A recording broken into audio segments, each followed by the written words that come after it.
कहानी की शुरुआत एक प्यारी सी बच्ची को दिखाते हुए होती है जिसकी उम्र करीब 10 साल थी। इस बच्ची का नाम मलिफिसेंट होता है। उसके सिर पर सींग भी थे और साथ में उसके पंख भी थे। वो एक परी होती है और वो एक रहस्यमय जंगल में रहती है। यहाँ का पूरा जंगल ही जादू से भरा पड़ा है। मलिफिसेंट ने कभी भी बाहर की दुनिया नहीं देखी थी, यहाँ तक कि उसने इंसानों को भी नहीं देखा था। उसके लिए यही प्यारा जंगल होता है। उस जंगल में इंसानों के अलावा बहुत से अजीबोगरीब जानवर थे। एक दिन मलिफिसेंट कहीं जा रही होती है कि तभी उसे एक छोटा सा लड़का दिखाई देता है जो उसी की उम्र का था। मलिफिसेंट उससे कहती है कि तुम कौन हो और यहाँ क्या कर रहे हो। वो छोटा बच्चा मलिफिसेंट को बताता है कि मैं यहीं पास ही के राज्य में रहता हूँ और यहाँ पर मुझे एक हीरा नजर आया था जिसको मैंने उठा लिया। मलिफिसेंट उससे वो अपने जंगल का हीरा मांग लेती है। इसके बाद वो उस बच्चे से कहती है कि चलो मैं तुम्हें छोड़ आती हूँ। तब वो लड़का कहता है ठीक है, मैं चला जाता हूँ, लेकिन क्या तुम मुझसे दोस्ती करोगी? और अगर मैं दोबारा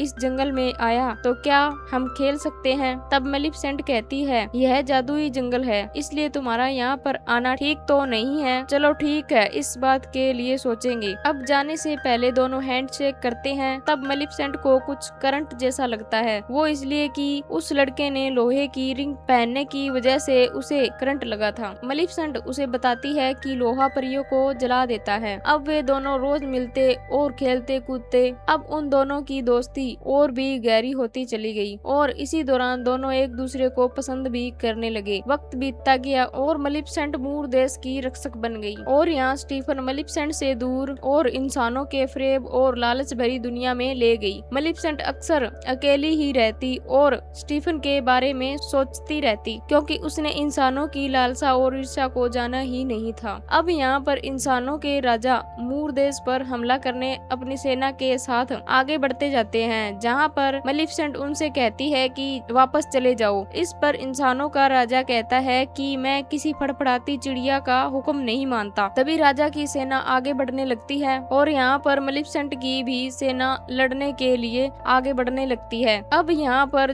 जोरदार जंग छिड़ जाती है। यहाँ पर मलिफिसेंट की सेना शाही सेना पर भारी पड़ जाती है और इसी के दौरान वे मैदान छोड़कर भाग जाते हैं। अब हमें दिखाया जाता है कि इंसानों का राजा अब बूढ़ा और लाचार हो जाता है। अब यहाँ पर राजा अपने लोगों से कहता है कि जो कोई भी उस पंख वाले जानवर को मारेगा मैं उसे राजगद्दी का उत्तराधिकारी बना दूंगा। अब यह बात स्टीफन भी सुन रहा होता है और उसके मन में लालच जाग जाता है और वो मलिफिसेंट से मिलने पहुंच जाता है। स्टीफन यहाँ मलिफिसेंट को अपनी बातों में उलझाता है और फिर उसने उसको कुछ नशीला पदार्थ पिला दिया और मलिफिसेंट बेहोश हो गई। इसी का फायदा उठाकर स्टीफन उसके पंख काट ले गया और अगले ही पल इंसानों के राजा ने स्टीफन को अगला राजा बना दिया। अब जब मलिफिसेंट उठती है तो अपने पंखों को ना पाकर वो फूट फूट कर रोने लगती है। वह अपने पंखों के बिना बहुत लाचार और बेसहारा हो जाती है क्योंकि उसके पंख ही उसकी ताकत होते हैं। अगले सीन में हमें दिखाया जाता है कि एक शिकारी ने एक कौवे को एक जाल में पकड़ रखा था। तभी वहाँ मलिफिसेंट आती है और उस कौवे को इंसान बना देती है। अब वह कौवा अपनी जान के बदले मलिफिसेंट का सेवक बन जाता है। अब जब यह बात मलिफिसेंट को पता चलती है कि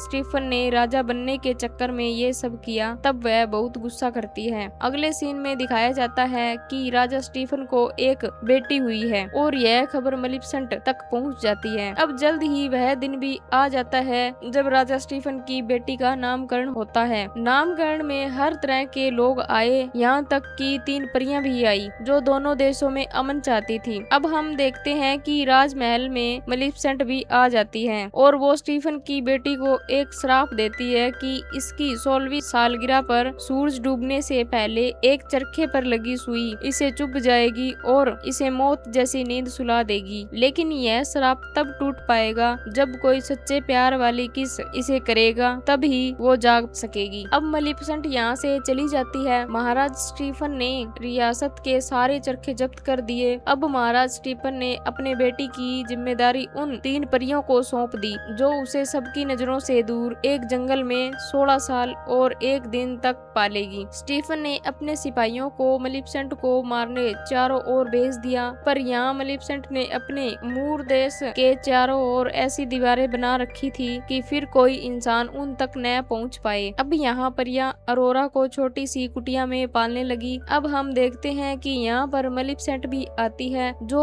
उस बच्ची यानी कि अरोरा को डराने लगती है, लेकिन प्यारी अरोरा आगे से मुस्कुरा देती है। अब हमें महाराज स्टीफन दिखाया जाता है, जो उस दीवार को तोड़ने के लिए अपनी सेना को वहाँ पर भेज देता है। सिपाही उस दीवार को तोड़ने के लिए आग के गोले से उस दीवार पर हमला करते हैं, लेकिन यहाँ पर मलिफिसेंट भी आ जाती है, जिसके जादू से पेड़ बड़े बड़े होकर सिपाहियों पर हमला करने लगते हैं, जिससे डरकर सेना वापस लौट जाती है। अब हमें महाराज स्टीफन दिखाया जाता है, जो कि यह खबर सुनकर बहुत गुस्सा करते हैं कि दीवार पर कोई असर नहीं हुआ। अब यहाँ पर स्टीफन सेनापति से कहते हैं कि लोहारों को बुलाया जाए, क्योंकि उसे पता होता है कि लोहा परियों को जला देता है। अब अगले सीन में दिखाया जाता है कि जैसा मलिफिसेंट ने कहा था, अरोरा वाकई ही खूबसूरती और तहजीब की मिसाल बन गई। मौसम बदलते गए और फूलों के साथ साथ अरोरा भी खिलती गई। अब यहाँ पर मलिफिसेंट भी अरोरा को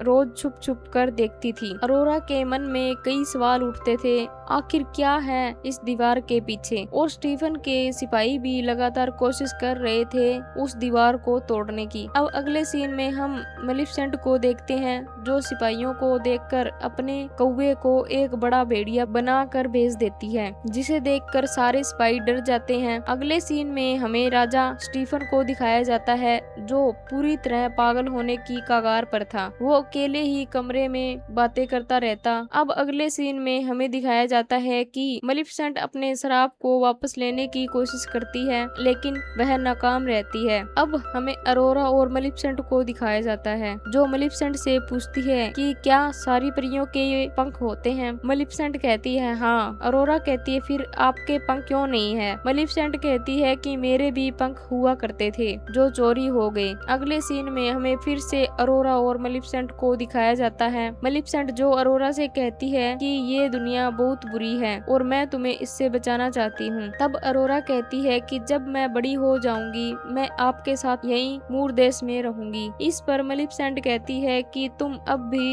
यहाँ रह सकती हो। इससे अरोरा बहुत खुश होती है और तीनों परियों से कहती है कि मैं घर छोड़ रही हूँ। यह सुनकर तीनों परियां उसे सब कुछ बता देती है, मलिफिसेंट का श्राप, उसके माता पिता और राजमहल, सब कुछ। अब अरोरा गुस्से में वहाँ से चली जाती है। अगले सीन में हमें एक घोड़े पे सवार एक लड़का दिखाया जाता है, जिसका नाम फिलिप होता है। अरोरा और फिलिप की मुलाकात होती है और दोनों दोस्त बन जाते हैं। अब हमें दिखाया जाता है कि अरोरा सीधा मलिफिसेंट के पास आती है और कहती है कि क्या आपने ही मुझे श्राप दिया है और क्या आप ही हैं वो मलिफिसेंट। इतना कहकर अरोरा वहाँ से राजमहल की तरफ चली जाती है। यहाँ अरोरा के महल पहुँचते ही महाराज स्टीफन अरोरा को कमरे में बंद करवा देते हैं। कमरे में अरोरा को अंदर की तरफ एक गुप्त दरवाजा और एक रास्ता मिलता है। उस रास्ते से वह उसी कमरे तक पहुँच जाती है जहाँ दुनिया के सारे चरखे जलाकर जब्त कर दिए गए थे। अगले सीन में हमें मलिफिसेंट को दिखाया जाता है, जो फिलिप को बेहोश करके महल की ओर ले जा रही होती है, क्योंकि मलिफिसेंट को लगता है कि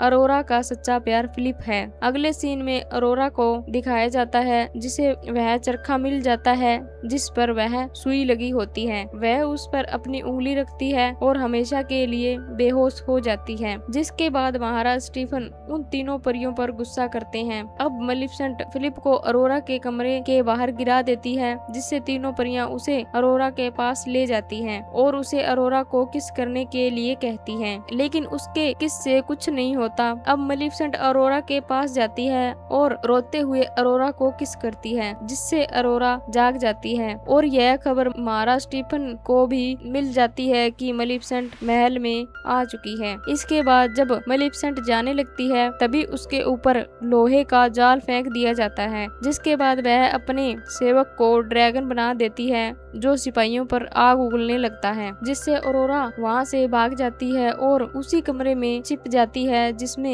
मलिफिसेंट के पंख कैद किए होते हैं। अब यहाँ पर मलिफिसेंट के ड्रैगन को भी काबू कर लिया जाता है और मलिफिसेंट को सिपाही घेर लेती हैं। अरोरा अरोरा जब उन पंखों को देखती है तब वो फड़फड़ाने लगते हैं। वह उन पंखों को आजाद कर देती है और अब महाराज स्टीफन मलिफिसेंट के सामने जाते हैं। स्टीफन उसे मारने ही वाला होता है कि तभी उसके पंख उसकी पीठ पर दोबारा लग जाते हैं और यहाँ पर भगदड़ मच जाती है। तभी महाराज स्टीफन मलिफिसेंट के एक पाँव में जंजीर डाल देता है। तभी मलिफिसेंट स्टीफन को घसीटते हुए खिड़की से उड़ते हुए कूद जाती है, जिससे महाराज स्टीफन की मौत हो जाती है। मलिफिसेंट ने कांटों से भरी दीवार को गिरा दिया और अपना ताज उतार दिया और उसने अरोरा को दिखाया कि वर्षों पहले मूर रियासत कैसी हुआ करती थी। अब मलिफिसेंट अरोरा को मूर देश की रानी बना देती है। सब लोग खुशी खुशी रहने लगते हैं और इसी के साथ हमारी इस प्यारी सी मूवी यहीं पर ही खत्म हो जाती है। मिलते हैं अगली वीडियो में। Thanks for watching.